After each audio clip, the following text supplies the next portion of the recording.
Hello అండి, అందరికీ నమస్కారం. ఈరోజు మన స్టోరీ వచ్చేసి కళ్యాణం కమనీయం ఫైనల్ ఎపిసోడ్. లేట్ చేయకుండా స్టోరీలోకి వెళ్ళిపోదాం.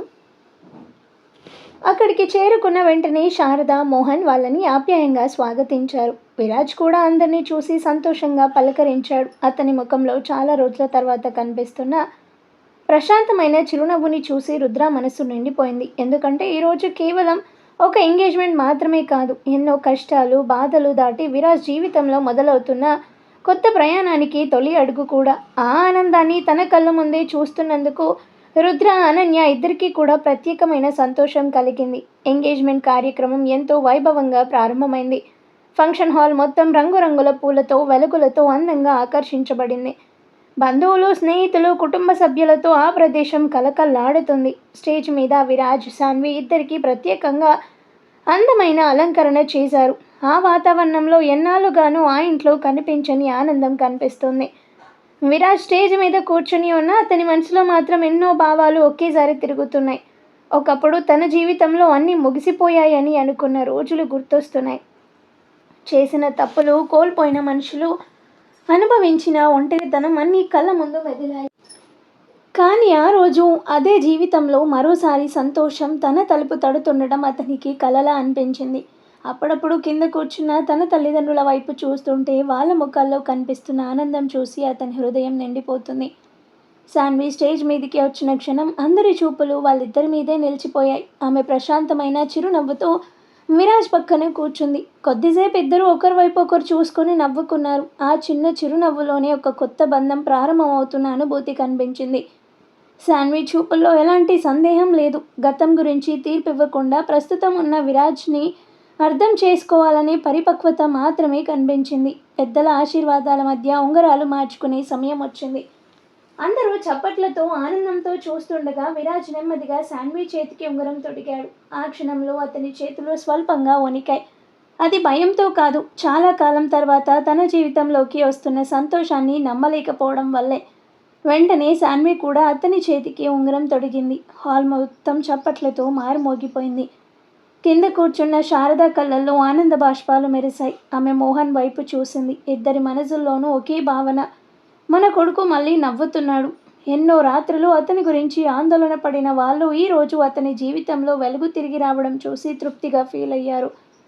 మోహన్ అయితే కళ్ళలోని తడి దాచుకుంటూ గర్వంగా స్టేజ్ వైపు చూస్తున్నాడు. మరోవైపు శాంతమ్మ, వెంకటయ్య కూడా ఎంతో సంతోషంగా ఉన్నారు. శాంతమ్మ చేతులు జోడించి దేవుడికి కృతజ్ఞతలు చెప్పుకుంది. దేవుడా, ఈ ఇద్దరి మనవళ్ళ జీవితాలు సంతోషంగా ఉండాలని కోరుకున్నాను. ఈరోజు నా కోరిక నెరవేరుతుంది అని మనసులో అనుకుంది. రుద్ర మాత్రం స్టేజ్ మీద ఉన్న విరాజ్ని చూస్తూ చిరునవ్వుతో నిలబడ్డాడు.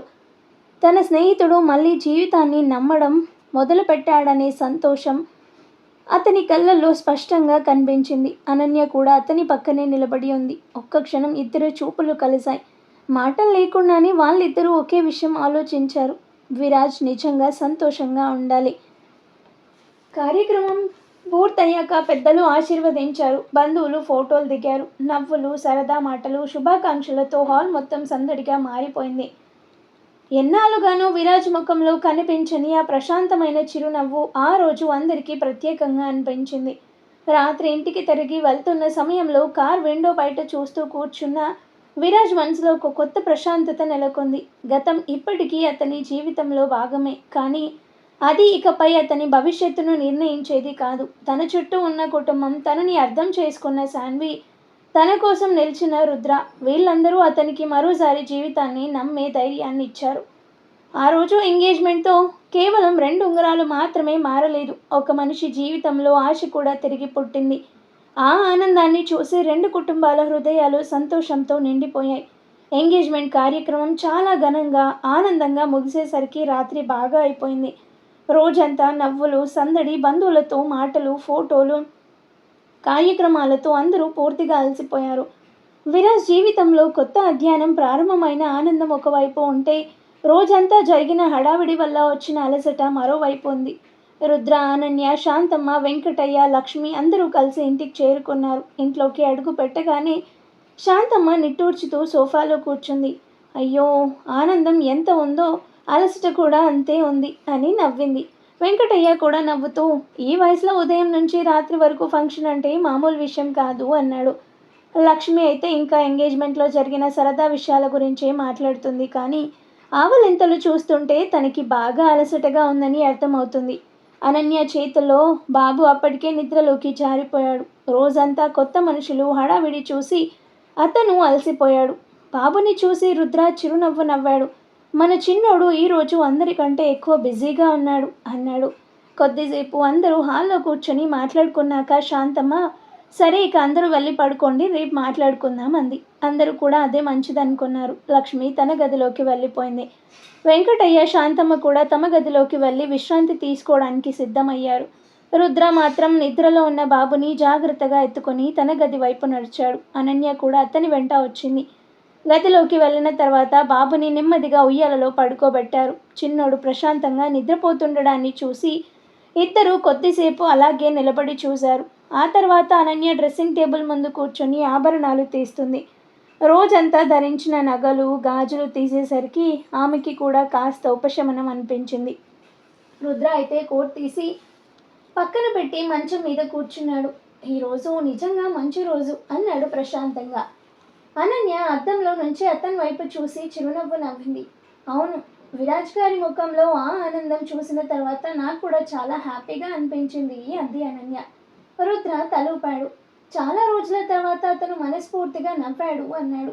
కొద్దిసేపు ఇద్దరు ఆ రోజు జరిగిన విషయాల గురించి మాట్లాడుకున్నారు.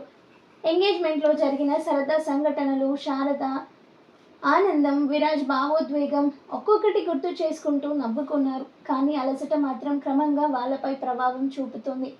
అనన్య కూడా చివరికి మంచం మీద కూర్చొని, నాకైతే ఇక కళ్ళు తెరిచి ఉంచడం కూడా కష్టంగా ఉంది అంది. రుద్ర నవ్వుతూ, నాకు అలాగే ఉంది అన్నాడు. గదిలో లైట్లు ఆఫ్ చేసి నైట్ ల్యాంప్ మాత్రమే వదిలారు. ఉయ్యాలలో బాబు ప్రశాంతంగా నిద్రపోతున్నాడు. ఆ చిన్నారి ఊపిరి శబ్దం కూడా ఆ గదికి ఒక ప్రత్యేకమైన ప్రశాంతతని తీసుకొచ్చింది. రోజంతా జరిగిన ఆనందకరమైన సంఘటనలు, తీపి జ్ఞాపకాలతో, మనసులో సంతృప్తితో, తమ కుటుంబం మరింత పెద్దదవుతున్న ఆనందంతో రుద్ర, అనన్య ఇద్దరూ నెమ్మదిగా నిద్రలోకి జారుకున్నారు. ఆ రాత్రి ఆ ఇంట్లో ప్రతి ఒక్కరి మనసులో ఒకటే భావన ఉంది. విరాజ్ జీవితంలో చివరికి సంతోషం మళ్ళీ అడుగుపెట్టింది. ఎంగేజ్మెంట్ తర్వాత కొన్ని రోజుల్లోనే విరాజ్, సాన్వి పెళ్లి పనులు వేగంగా మొదలయ్యాయి. ఇల్లు మొత్తం మళ్ళీ ఒక కొత్త ఉత్సాహంతో నిండిపోయింది.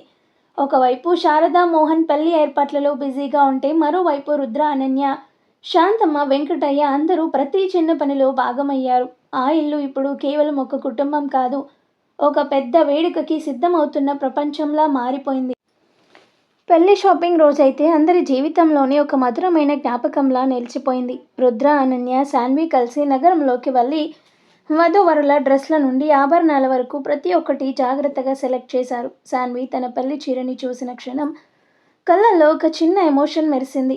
ఇదేనా నా కొత్త జీవితం మొదలవ్వబోతున్న రోజు కోసం డ్రెస్ అని తలుచుకుంటూ చిరునవ్వు నవ్వింది. అనన్య మాత్రం ఆమెని చూస్తూ, నీకు బాగా సూట్ అవుతుంది సాన్వి, విరాజ్ నిన్ను చూసి మళ్ళీ ఫస్ట్ టైం ప్రేమలో పడతాడు అంటూ సరదాగా ఆట పట్టించింది.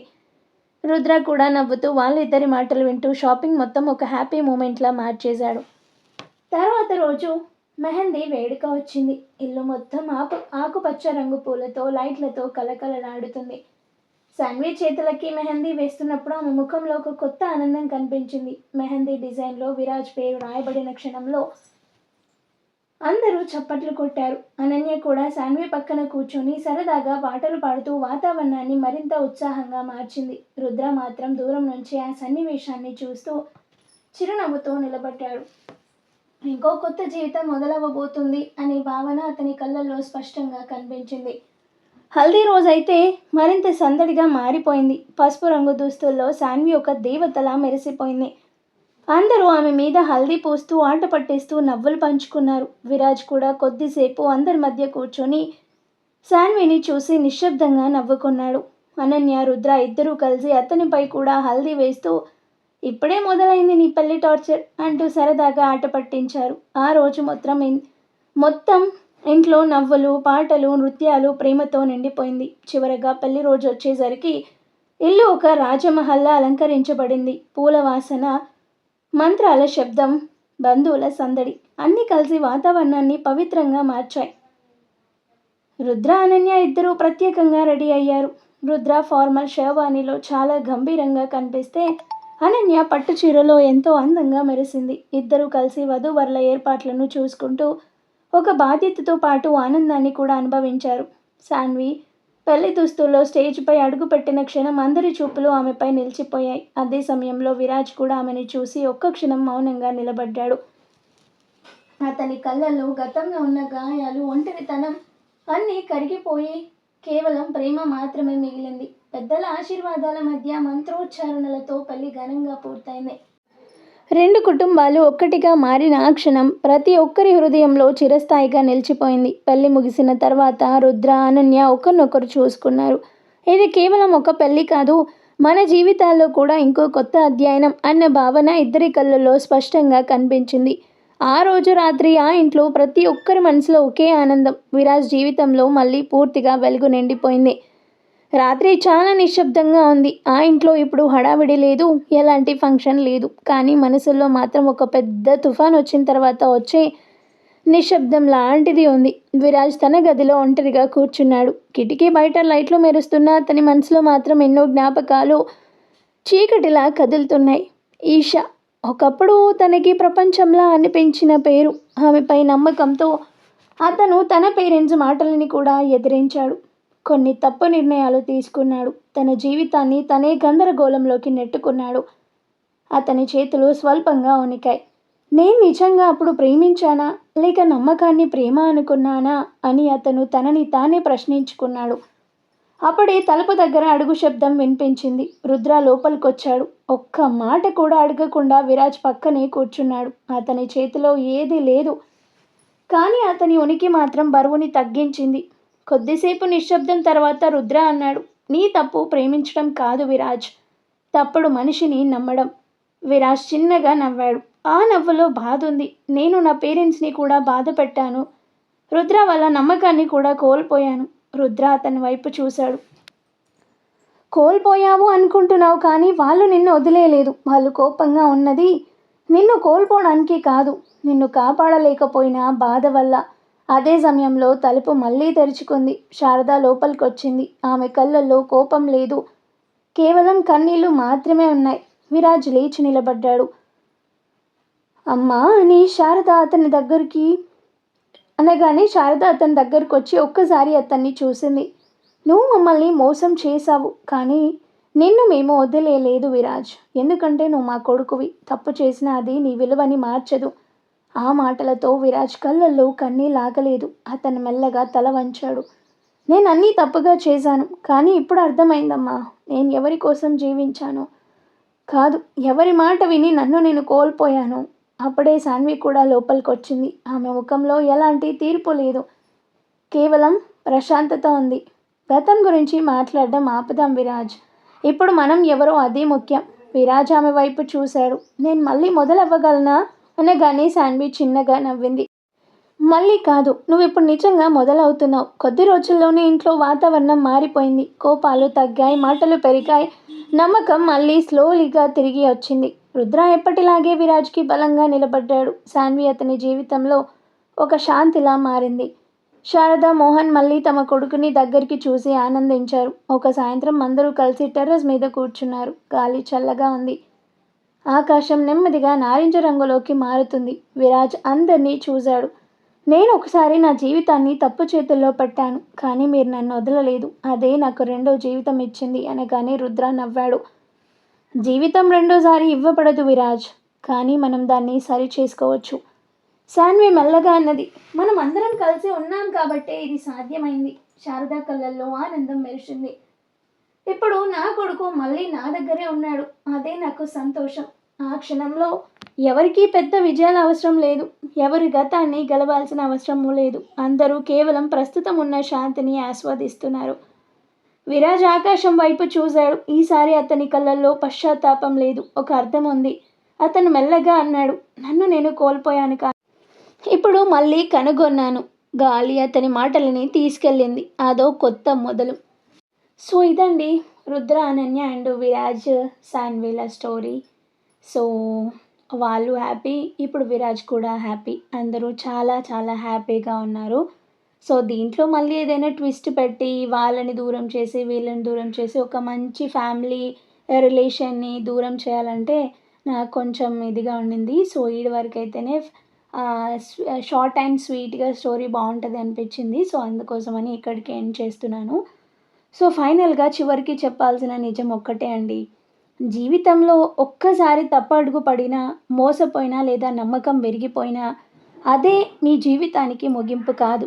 అది కేవలం ఒక పాఠం మాత్రమే. మనం ఎంతగా పడిపోయామన్నది ముఖ్యం కాదు. మళ్ళీ ఎంత ధైర్యంగా లేచామన్నదే నిజమైన విలువ. మోసం చేసిన వాళ్ళపై జీవితాన్ని ఆపేసుకోవడం కాదు. మన మీద మనం నమ్మకం పెట్టుకొని ముందుకు వెళ్ళడమే అసలైన గెలుపు. ఒక్కటి గుర్తుపెట్టుకో. ఎందుకంటే మన బాధకి కారణమైన వాళ్ళు మనతో ఉండిపోరు. కానీ మనం మళ్ళీ నిర్మించుకునే జీవితం మాత్రం ఎప్పటికీ మనతోనే ఉంటుంది. సో, ఫైనల్‌గా చెప్పాల్సింది ఒక్కటే. ఒక్కసారి పడిపోవడం జీవితం కాదు. మళ్ళీ లేచి నిలబడకపోవడమే నిజమైన ఓటమి. మోసం నీ జీవితాన్ని ఆపదు. కానీ నువ్వు దాన్ని తలుచుకుంటూ నన్ను మోసం చేశారు, నేను ఎవరి కోసం బ్రతకాలి అని ఆ బాధలోనే ఆగిపోతేనే జీవితం అనేది ఆగిపోతుంది. మీ లైఫ్ కూడా అక్కడికే ఆగిపోతుంది. సో, ఏదైనా జరిగితే దాన్ని ఓవర్ థింక్ చేసి లైఫ్‌ని పాడు చేసుకోవడం కంటే దాన్ని మర్చిపోయి లైఫ్‌లో మూవ్ ఆన్ అవ్వడమే మంచిది. సో, ఇది మన స్టోరీకున్న ఫైనల్ నీతి అన్నమాట. సో, స్టోరీ ఎలా ఉంది, ఏంటి అనేది నా కామెంట్ ద్వారా తెలియజేయండి. అండ్ అలాగే నెక్స్ట్ ఎటువంటి స్టోరీ పెట్టాలనేది కూడా కామెంట్ ద్వారా చెప్పండి. సో, స్టోరీ నచ్చితే కూడా బావుందా లేదా అనేది కామెంట్ చేయండి ప్లీజ్. మీ కామెంట్స్ చూస్తే నేను చాలా హ్యాపీగా ఫీల్ అవుతాను. ఇంకా కొత్త ఎనర్జీ వస్తది నాకు. సో, అండ్ అలాగే హైప్ ఆప్షన్‌ని క్లిక్ చేసి పాయింట్స్ ఇవ్వడం మాత్రం మర్చిపోవద్దు. Thank you.